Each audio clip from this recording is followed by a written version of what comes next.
You're listening to The Culture Report, Voice of Russia, America's weekly look into the world of arts, culture, and history. I'm Rob Sachs. Today on The Culture Report, we take a look at a book which mashes up Star Wars with Shakespeare. Alas, poor stormtrooper, I knew ye not. Yet have I ta'en both uniform and life from thee. What manner of a man wert thou? A man of infinite jest or cruelty? A man with helpmate and with children too? A man who hath his empire served with pride? A man perhaps who wished for perfect peace? Whate'er thou wert, good man, thy pardon grant unto the one who took thy place, e'en me. Then we meet a photographer who visited interrogation rooms in both Russia and Ukraine.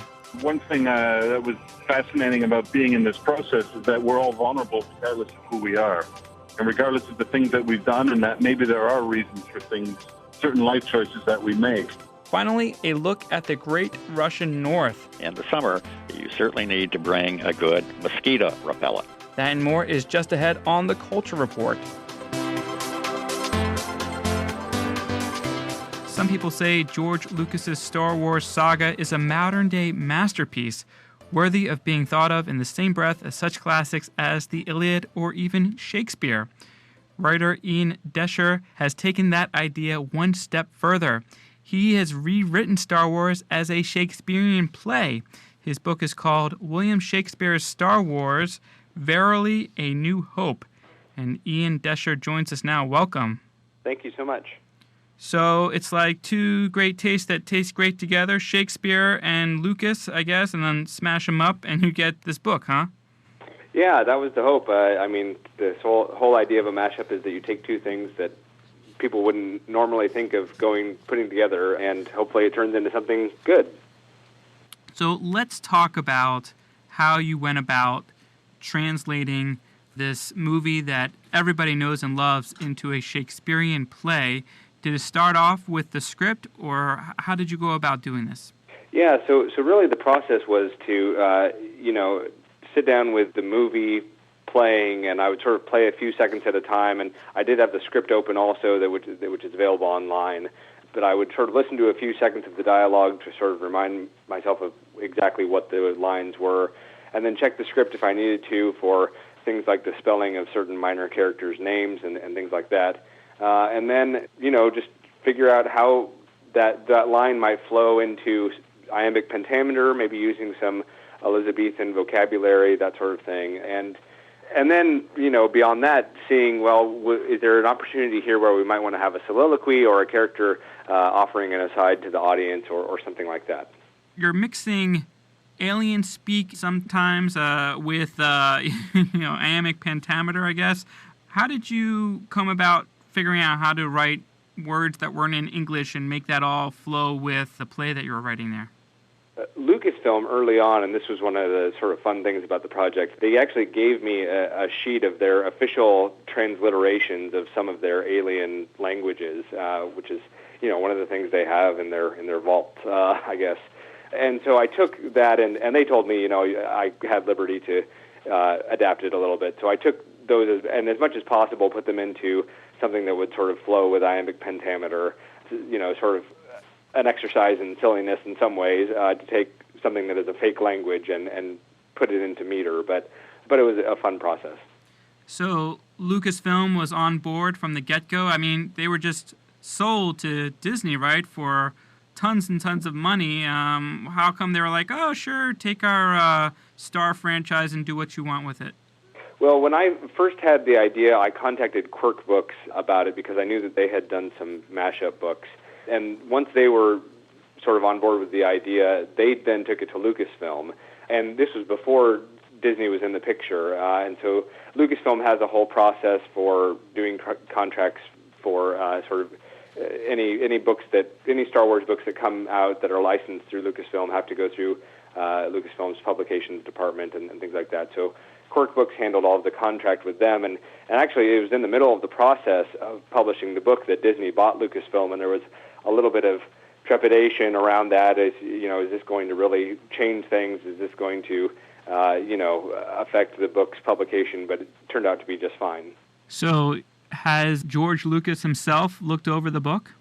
I don't know. I haven't gotten that phone call yet. So Well, let's get back more into the book itself and talk about from the writing perspective of it. Okay, so you are translating this and you are reimagining it, but how did you make sure to kind of keep within the structure of a play and translate that from some scenes which clearly are difficult to enact on a stage? Sword fights and starships and galactic battles and things like that. How did you put that into a play form? Yeah, early on that was a question that I wrestled with because I was trying to figure out, Shakespeare used very few stage directions, and so I didn't want to put all of the action in stage directions because that wouldn't feel true to Shakespeare.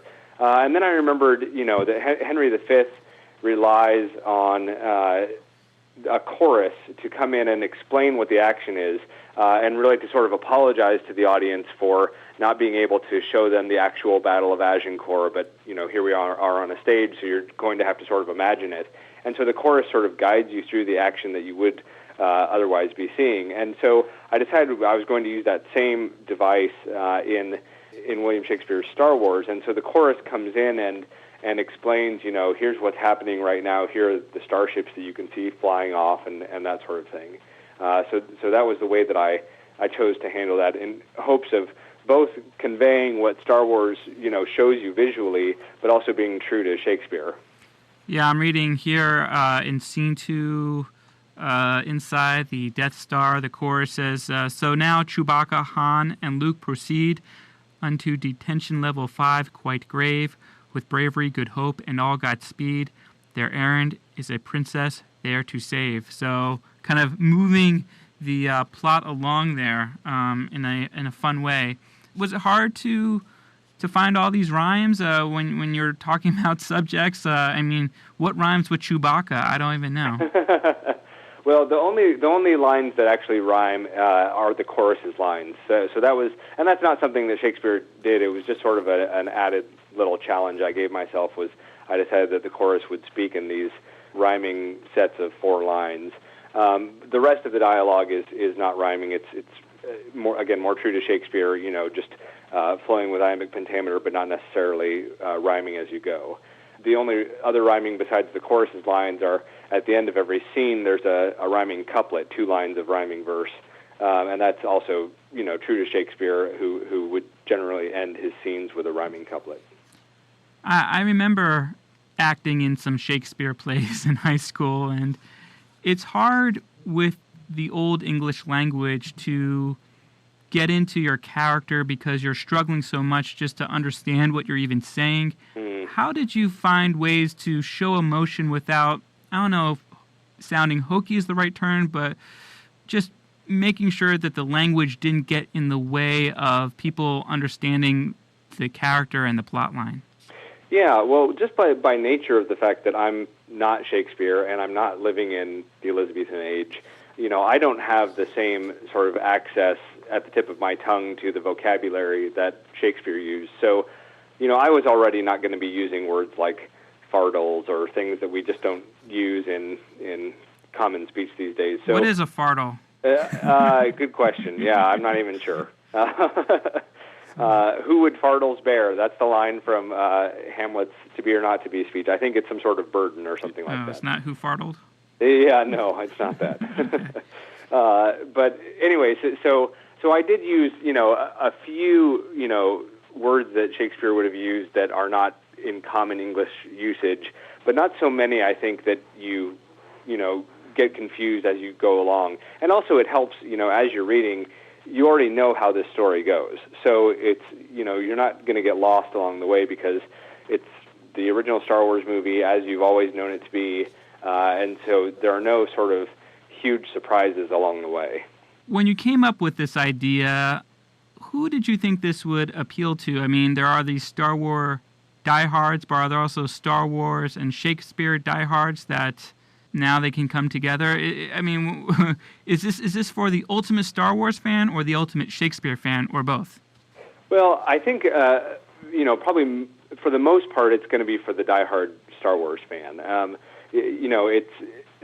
have a lot of sort of in-jokes for Star Wars fans, things like the famous controversy over whether Han Solo or Greedo shot first, and I sort of give a nod to that controversy. And so there are lots of things like that hopefully are making Star Wars fans chuckle as they read it.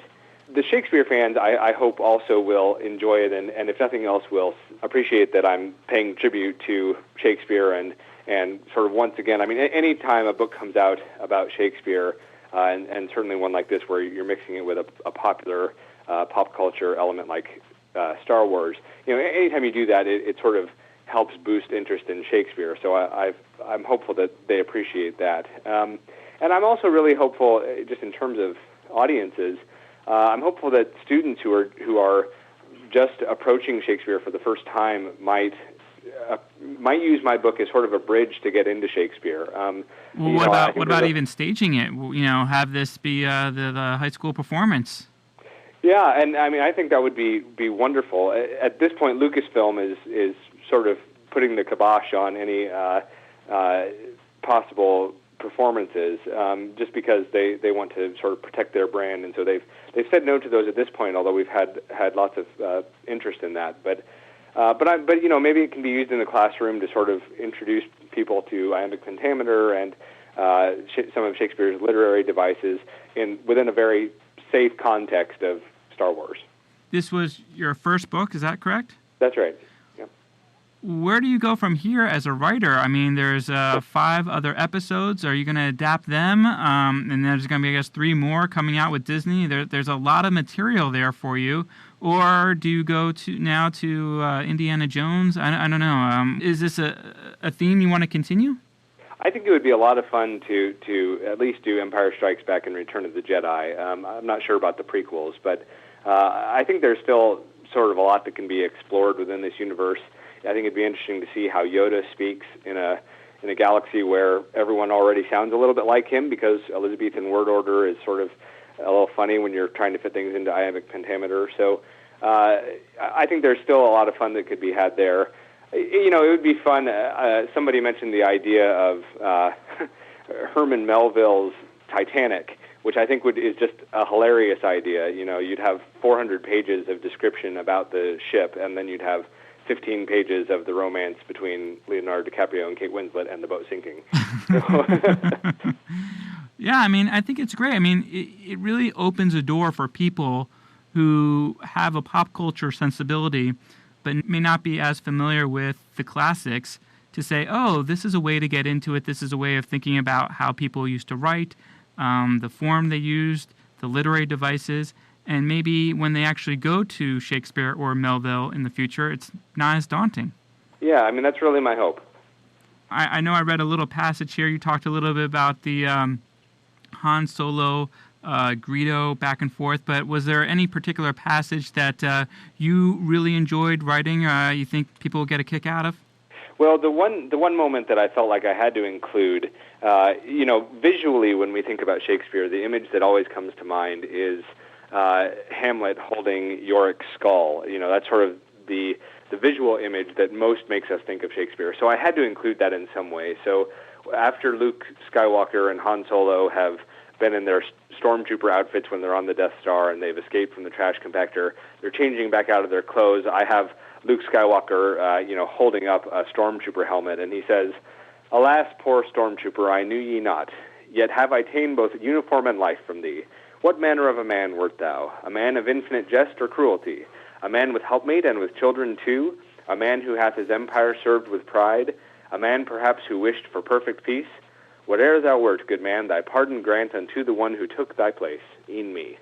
So that was a lot of fun to include. I like that. That reminds me of that Austin Powers movie when they talk about the henchman's family. Right, exactly. Yeah. So, very funny. Well, great work, and thank you so much. It's a very imaginative book and fun for, I guess, people who are interested in Star Wars, Shakespeare, or just a good read. That's writer Ian Doescher. His book is called William Shakespeare's Star Wars, Verily a New Hope. Ian Doescher, thank you so much for your time. Great, thank you. Up next on the Culture Report, we speak with photographer Donald Weber about his book of photographs called Interrogations, which documents criminal interrogations taking place in Russia and Ukraine. That's just ahead. I'm Rob Sachs.